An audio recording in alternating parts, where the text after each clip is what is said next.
नमस्कार दोस्तों, आप सभी का स्वागत है आपके अपने चैनल धर्म और आध्यात्म में। आज हम आप लोगों के सामने लड्डू गोपाल के चमत्कार की एक और सत्य घटना पर आधारित कहानी लेकर आए हैं। इस कहानी को हमारे साथ शेयर किया है ग्वालियर की नेहा जी ने।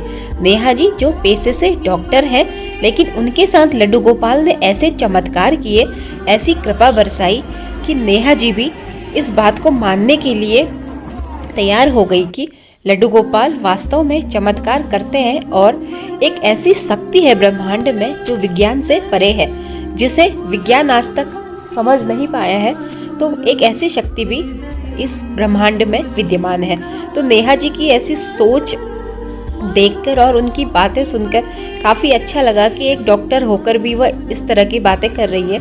लेकिन नेहा जी ने बताया कि पहले वह इन सब चीज़ों को नहीं मानती थी, फिर कुछ उनकी लाइफ में ऐसे चमत्कार हुए, ऐसी कृपा बरसाई लड्डू गोपाल ने कि उन्हें मजबूर होकर मानना पड़ा कि आखिर है भगवान सच में होते हैं और वह चमत्कार भी करते हैं। तो चलिए अब हम वीडियो में आगे बढ़ते हैं। उससे पहले अगर आप चैनल पर नए हैं तो प्लीज़ वीडियो को लाइक कीजिए, चैनल को सब्सक्राइब कीजिए और अपने दोस्तों के साथ शेयर करना ना भूलिए। तो चलिए हम वीडियो में आगे बढ़ते हैं। नेहा जी जो पेशे से एक डॉक्टर है, वो बताती हैं कि उनके हस्बैंड एक मल्टीनेशनल कंपनी में एक अच्छी पोस्ट पर है और उनके घर में जो उनके सास ससुर हैं वो दोनों भी वर्किंग है। तो कुल मिला के उनकी बहुत अच्छी फैमिली है, काफ़ी संपन्न लोग हैं, पैसे की कोई कमी नहीं और मान सम्मान पद प्रतिष्ठा इस चीज़ की भी उनके जीवन में कोई कमी नहीं थी। शादी को उनके 4 साल हो गए थे और दोनों का वैवाहिक जीवन काफ़ी अच्छा चल रहा था। फैमिली काफ़ी अंडरस्टैंडिंग थी और खुले विचारों वाली थी। किसी चीज़ का अंधविश्वास में वो लोग विश्वास नहीं करते थे। नेहा जी बताती हैं कि भगवान को तो वो लोग मानते हैं, लेकिन उनको इस बात से उनका परिवार वाकिफ नहीं था कि सच में भगवान होते हैं या भगवान चमत्कार करते हैं। इन बातों में कभी उन लोगों ने विश्वास नहीं किया। जैसा कि वो खुले विचारों के लोग थे और काफ़ी एजुकेटेड थे, तो नेहा जी कहती हैं हम इन चीज़ों में विश्वास नहीं करते थे। हम सिर्फ इतना जानते थे ठीक है मंदिर है, भगवान है, उनके सामने 2 मिनट बैठ के प्रार्थना कर लो, दिया जला लो, धूप बत्ती कर लो, इससे हमारे अंदर की जो नेगेटिविटी है वह दूर होती है। तो नेहा जी सिर्फ इतना ही मानती थी और इनके परिवार वाले भी। धीरे धीरे समय बीतता गया, शादी के 4 साल हो गए। फिर नेहा जी ने एक बेटे को जन्म दिया। तो ठीक है, सारे लोग बहुत खुश हो गए कि चलो अब हमारे परिवार में एक बच्चा हो गया है। तो काफ़ी सारे लोग खुश थे, लेकिन उसके बाद कुछ ऐसा हुआ कि उस बच्चे में थोड़ी सी प्रॉब्लम आ गई। और प्रॉब्लम ऐसी थी कि वह जेनेटिक प्रॉब्लम डॉक्टर ने बताई, मतलब जो वह बच्चा हुआ वह मंदबुद्धि बच्चा पैदा हो गया। वो नेहा जी अपनी परिस्थितियों में इतना वो खुद को कोसने लगी कि मैं खुद ही डॉक्टर होके मुझे अपने अंदर पल रहे बच्चे के बारे में पता नहीं लगा। तो वो काफ़ी परेशान हो गई। धीरे धीरे समय बीतता गया, लेकिन बच्चे का शारीरिक विकास तो हुआ, लेकिन मानसिक विकास उसका नहीं हो पाया। और ऐसे ही बच्चा व्हील चेयर के सहारे, पहले बिस्तर में पड़े रहता था, फिर वह व्हील चेयर के सहारे रहने लगा। तो वह 4 साल और बीत गए। फिर नेहा जी ने दूसरे बच्चे को जन्म दिया। तो कुछ समय तो सब कुछ ठीक रहा, लेकिन उसके बाद उस बच्चे में भी सेम वही सिचुएशंस आई जो पहले बच्चे में थी।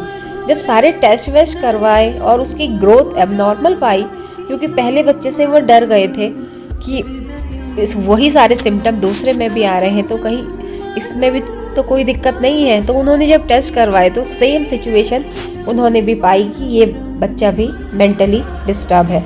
तो नेहा जी कहती है कि मैं और मेरा परिवार, पूरा परिवार टूट चुका था।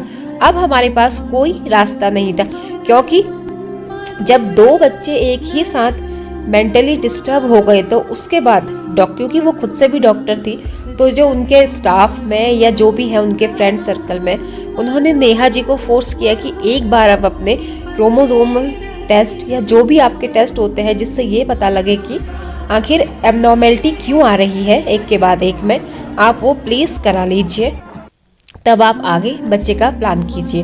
तो नेहा जी और उनका परिवार तो टूट ही चुका था, उनके पास कोई रास्ता नहीं था, तो उन्होंने सोचा ठीक है, क्योंकि वो एज अ डॉक्टर वो जानना चाहेंगे कि क्या मेडिकल ऐसी कंडीशन है जो ऐसे बच्चे जन्म ले रहे हैं। तो उन्होंने और उनके हस्बैंड ने अपने सारे टेस्ट करवाए।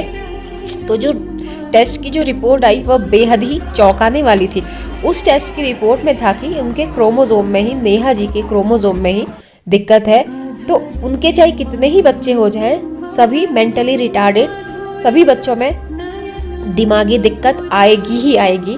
तो अब क्या था, अब तो नेहा जी बिल्कुल ही टूट चुकी थी, उनका परिवार बिल्कुल ही टूट चुका था, क्योंकि अब जो वो 2 बच्चे हैं उनकी असमर्थता के साथ ही उन्होंने अब जीवन अपना बिताना था। किसी तीसरे की कोई उम्मीद नहीं थी कि कोई तीसरा आएगा और वह स्वस्थ होगा। तो नेहा जी बिल्कुल टूट चुकी थी, लेकिन उन्होंने हिम्मत नहीं हारी, अपना काम नहीं छोड़ा। वो खुद को अब बिजी रखने लगी कि चलो भाई मैं बिजी रहूंगी तो मैं इन सब टेंशन्स में ना पड़ूंगी। और घर में जो नेहा जी की सास थी वो भी काफ़ी कोऑपरेटिव थी, तो वह उन बच्चों को संभाल लेती थी, लेकिन उन एक के ही संभालना मुश्किल था, तो उन्होंने मेड वेड भी रखी हुई थी। फिर नेहा जी बताती है कि हमारे स्टाफ में, उनके हॉस्पिटल में कोई वार्ड बॉय थे, तो वो एक दिन मिठाई लेकर आए। उन्होंने बोला कि मैडम मिठाई खाइए, मुझे बेटा हुआ है। तो उन्होंने ठीक है भाई, कॉन्ग्रेचुलेशन, मिठाई खा ली। तो नेहा जी ने पूछा कि क्योंकि जो वो वार्ड बॉय थे उनकी वाइफ का ट्रीटमेंट भी उसी हॉस्पिटल से चल रहा था। तो नेहा जी ने कहा ऐसा कैसे हो गया, ये तो मिरेकल लग रहा है मुझे, क्योंकि आपकी वाइफ में तो एग्स बनते ही नहीं थे, और डॉक्टर ने तो साफ बोला था कि आपकी वाइफ कभी प्रेग्नेंट नहीं हो पाएंगी।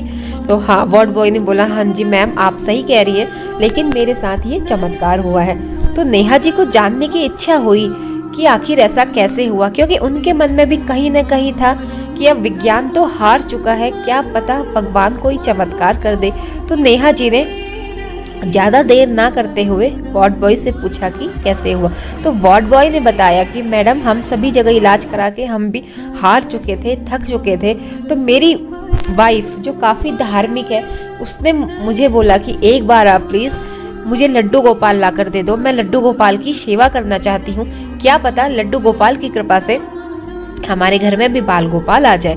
तो नेहा जी तो इस मामले में इतनी नादान थी कि उन्होंने बोला कि लड्डू गोपाल होते क्या है। तो उस वार्ड बॉय ने सारा कुछ बताया कि कैसे छोटे कान्हा को लड्डू गोपाल बोलते हैं, कैसे उनकी पूजा की जाती है, कैसे उनकी सेवा की जाती है, और वह कैसे वह चमत्कार दिखाते हैं, इस कलयुग में भी कैसे चमत्कार दिखाते हैं। तो पहले तो नेहा जी का दिल तो इस बात को मान चुका था कि अब मेरा बेड़ा जो है क्या पता लड्डू गोपाल ही पार करे, लेकिन डॉक्टर होने के नाते उनका दिमाग इस बात की गवाही नहीं दे रहा था। तो कुछ समय बीता, नेहा जी ने सोचा, विचारा, मंथन किया। फिर उन्होंने उसी वार्ड बॉय को बोला कि तुम एक काम करो, मेरे लिए भी एक लड्डू गोपाल लेकर आ जाओ। तो वह उनके लिए भी ऐसा ही किया और एक लड्डू गोपाल को लेकर आ गया। तो जब नेहा जी उन लड्डू गोपालों को अपने घर ले गई, तो सभी ने उनका मजाक ही बनाया, बोला कि तू इतनी पढ़ी लिखी होकर अब तू ये क्या कर रही है, तू कैसे टाइम निकालेगी इनकी पूजा के लिए, इनकी सेवा के लिए। तो उनके हस्बैंड ने भी उनका कोई खास साथ नहीं दिया, लेकिन नेहा जी अपनी जिद से जितना हो पाता था अपने हिसाब से सेवा कर लेती थी, क्योंकि उनको क्लिनिक भी जाना होता था। तो ठीक है, ऐसे ही कुछ समय बीतता गया और फिर नेहा जी ने अपने हस्बैंड से आग्रह किया कि एक बार मेरे कहने पर हम एक बच्चे के लिए और सोचते हैं, और अब मुझे विश्वास है कि मेरा लड्डू गोपाल जो घर में कान्हा आया है ये सब कुछ ठीक करेगा। तो उस समय तो उनके हस्बैंड जो है आग बबूला हो गई, कहा तुम्हारा दिमाग खराब है, इन 2 की हालत देखो, ये हमसे देखी नहीं जा रही है, तीसरे को हम कैसे उसका करेंगे पूरा, कैसे उसको देख पाएंगे, हम वैसे ही टूट गए। नेहा जी ने कहा आप प्लीज़ एक बार मुझ पे विश्वास कीजिए। तो ठीक है, जैसे तैसे करके हस्बैंड मान गया और 9 महीने बाद नेहा जी ने एक बच्चे को जन्म दिया। तो उनके मन में पहले से ही इन बातों का तो डर था ही कि बच्चा जन्म के बाद ही उसमें दिक्कतें आती हैं, डिसेबिलिटी का पता लगता है। तो उन्होंने तुरंत ही सारे टेस्ट करवाए, जो भी, चाहे क्रोमोसोमल हो, चाहे जीन से रिलेटेड हो, चाहे माइंड के हो, MRI हो, CT स्कैन हो, ब्लड से रिलेटेड हो। तो नेहा जी ने बोला कि सारे सर से लेकर पाँव तक सारे के सारे टेस्ट करवाए।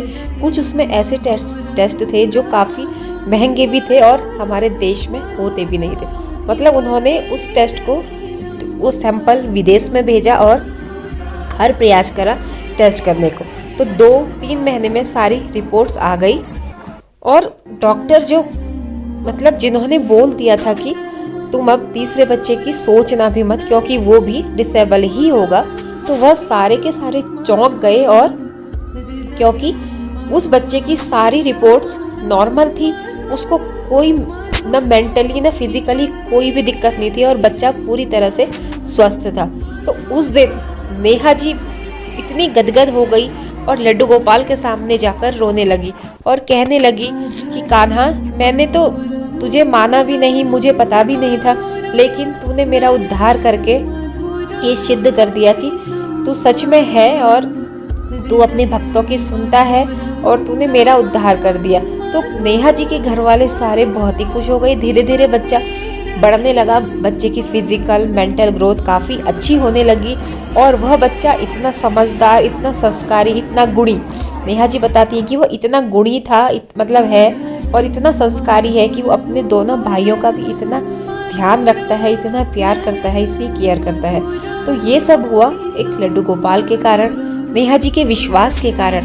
तो नेहा जी कहती है कि यहाँ पर विज्ञान हार गया और भगवान जो है जीत गए। तो देखिए दोस्तों, ये बात होती है विश्वास की, आस्था की। तो कैसे लड्डू गोपाल ने कैसा चमत्कार किया कि उनका परिवार खुशियों से भर गया। ये एक सच्ची घटना है जो नेहा जी ने हमारे साथ शेयर की थी। इसके लिए आपका बहुत बहुत धन्यवाद। तो चलिए, आज की वीडियो में इतना ही। मिलती हूँ नई वीडियो में, तब तक के लिए जय लड्डू गोपाल की, श्री हरि कृष्ण की जय।